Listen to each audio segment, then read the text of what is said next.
வணக்கம் சார். இப்போது நாளைய நிதிநிலை அறிக்கை தொடர்பாக இன்று பொருளாதார ஆய்வறிக்கை தாக்கல் செய்யப்பட்டிருக்கிறது. தாக்கல் செய்யப்பட்ட பொருளாதார ஆய்வறிக்கையில் 6.8% வரை இந்த வளர்ச்சி இருக்கும், அந்த ஜிடிபி வளர்ச்சி, நாட்டின் பொருளாதார வளர்ச்சி இருக்கும் என்று குறிப்பிடப்பட்டிருக்கிறது ஒன்று. இன்னொன்று 40% இந்த சுகாதார திட்டங்கள் கவராகி இருக்கின்றன மக்களுக்கு, இதனால் ஒரு சுகாதார புரட்சி ஏற்பட்டிருக்கிறது என்று கூறியிருக்கிறார்கள். மற்றொன்று, இந்த வேலைவாய்ப்பின்மை சதவீதம் ஒரு 3% குறைந்திருக்கிறது என்று சாதகமான பல்வேறு அம்சங்கள் இந்த பொருளாதார ஆய்வறிக்கையில் தெரிவிக்கப்பட்டிருக்கின்றன. நீங்கள் நாளை தாக்கல் செய்யக்கூடிய இந்த பொது பட்ஜெட்டில் இன்று பிரதமர் நரேந்திர மோடி மற்றும் இந்த பொருளாதார ஆய்வறிக்கை, குடியரசுத் தலைவர் திரௌபதி முர்முவின் உரை, இந்த மூன்று அம்சங்களையும் நாம் பார்க்கும்போது இந்த முறை மாத சம்பளதாரர்கள், இந்த நடுத்தர வருவாய் பிரிவினர், வரி செலுத்துவோர் ஆகியோருக்கு பல்வேறு விதமான வளர்ச்சி திட்டங்கள் இருக்கும் என்றும், பெண்களையும் இளைஞர்களையும் முன்னிறுத்தி இந்த பட்ஜெட் இருக்கும் என்றும் பிரதமர் நரேந்திர மோடி அளித்த பேட்டியில் கூறியிருக்கிறார். இந்த பொருளாதார ஆய்வறிக்கையிலும் இதுபோன்று இந்தியா ஒரு ஸ்டார்ட் அப் உற்பத்தி மையமாக திகழும், உலக அளவில் முக்கிய மையமாக திகழும், 3வது பொருளாதார நாடாக இந்தியா உயர்வதற்கான திட்டங்கள் வழிவகுக்கப்பட்டிருக்கின்றன என்று குடியரசுத் தலைவர் முர்மு தெரிவித்திருக்கிறார். இந்த பொருளாதார ஆய்வறிக்கையில் நான் ஏற்கனவே குறிப்பிட்டபடி இந்த 3 அம்சங்கள் முக்கிய அம்சங்களாக குறிப்பிடப்பட்டிருக்கிறது. வேலையின்மை, சுகாதார புரட்சி மற்றும் 6.8% பொருளாதார வளர்ச்சி என்று குறிப்பிட்டிருக்கிறார்கள். இது சாத்தியமா சார்? சாத்தியம் என்று அரசு நம்புகிறது. சரிங்களா? பொதுவாக அரசுக்கு எதிராக எந்த ஒரு கருத்தையும் சொல்வதில்லை. இருந்தாலும் இது சாத்தியம் என்று அரசு சொல்கிற போது சில ஐயங்கள், சில அச்சங்கள் ஏற்படத்தான் செய்கின்றன. சரிங்களா? அது மறைக்கிறதுக்கு ஒண்ணுமே இல்லை.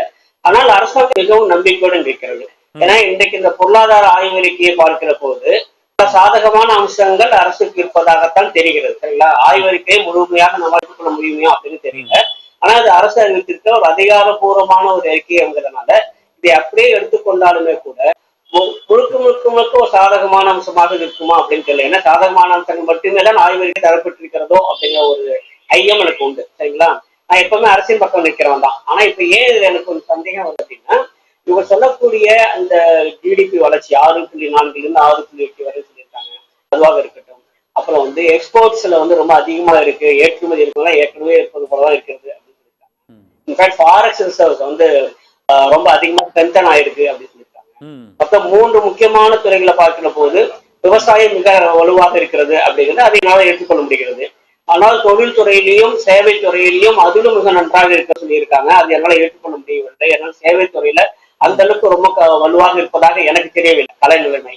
ஆனால் பொருளாதார ஆய்வறிக்கை வலுவாக இருக்கிறது என்று சொல்கிற போதுதான் எனக்கு ஒரு பெரிய ஒரு ஐயம் வருகிறது, ஒரு அச்சம் வருகிறது. இதெல்லாம் எப்படி இது மாதிரிலாம் அரசாங்கம் ஏற்றுக்கொள்ள முடியும்? அது இல்லாம நீங்கள் அந்த ஆய்வறிக்கை பற்றி சொன்னது ஓகே. இப்போ நமக்கு முதல்ல இந்த பொதுவாக அந்த பட்ஜெட்னாலே மக்கள் எதிர்பார்ப்பது இந்த விலைவாசி உயர்ந்தது. இப்போ அரிசி ஒரு கிலோ அரிசி 20 ரூபா இருந்தது, இப்போ 70 ரூபா ஆகிட்டு அரிசி. பெட்ரோல் டீசல் விலையை பொறுத்தவரை நீங்கள் 100 ரூபா ஆகிப்போச்சு நெருங்கிட்டு. உடனடியாக பாதிப்பு ஏற்படுத்தக்கூடிய இந்த அரிசி, தானியங்கள் மற்றும் இந்த எண்ணெய், இந்த அத்தியாவசிய உணவுப் பொருள்கள், அத்தியாவசிய சரக்கு போக்குவரத்துக்கான ஒரு பயன்பாட்டு பொருளான இந்த பெட்ரோல் டீசல் எரிபொருள், இவற்றின் விலை உயர்வுதான் ஒரு மக்களை குக்கிராமங்கள்லேருந்து ஒரு பெருநகரங்கள் வரை நேரடியாக பாதிக்குது. இதை பற்றிய இந்த விலை விகிதங்கள் மற்றும் இதனால் ஏற்படக்கூடிய பாதிப்புகளை நம்ம இந்த நிதிநிலை அறிக்கையில் உடனடியாக குறைவதற்கான வாய்ப்பு இருக்கா சார்?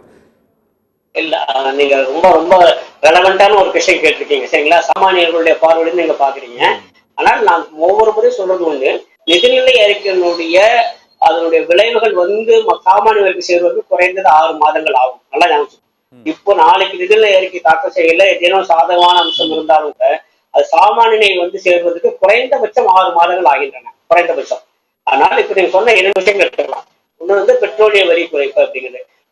பெட்ரோலிய வரி குறைக்கப்பட்டால் அது உடனடியாக சாமானியன் கொண்டு சேர்வதற்கான சாத்தியம் உண்டு. ஆனால் இப்ப இருக்கிற வரி குறைக்கப்படுமா அப்படிங்கிறதுல என்னை பொறுத்தவரை பெரிய கேள்விக்குறிதான். எனக்கு பெரிய நம்பிக்கை இல்லை. வரி விகிதம் குறைக்கப்படும் அப்படின்னு நான் எதிர்பார்க்கல, ஆனஸ்ட்லி. சரிங்களா? அடுத்த ஒண்ணு கேட்டீங்கன்னா அரிசி விலை. அரிசியை பொறுத்தவரைக்கும் அதுல மத்திய அரசினுடைய பங்குங்கிறது ரொம்ப குறைவாகத்தான் இருக்கும் பொதுவாக. என்ன, இந்த விவசாய விளை பொருட்களை பொறுத்தவரையில அதனுடைய விலை கட்டுப்பாடுங்கிறது அநேகமாக பெரிய அளவுல மத்திய அரசு இல்லை.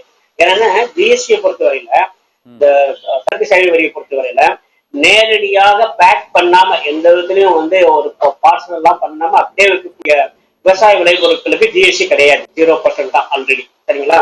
அதனால நேரடியாக இந்த நிதிநிலை அறிக்கையின் மூலமாக அரிசியின் விலை குறையுமா கூடும் அப்படின்னா இதற்கும் அதற்கும் நேரடி தொடர்பு இல்லை. அதனால அதற்கான வாய்ப்புகள் மிகவும் குறைவுதான். அது 2.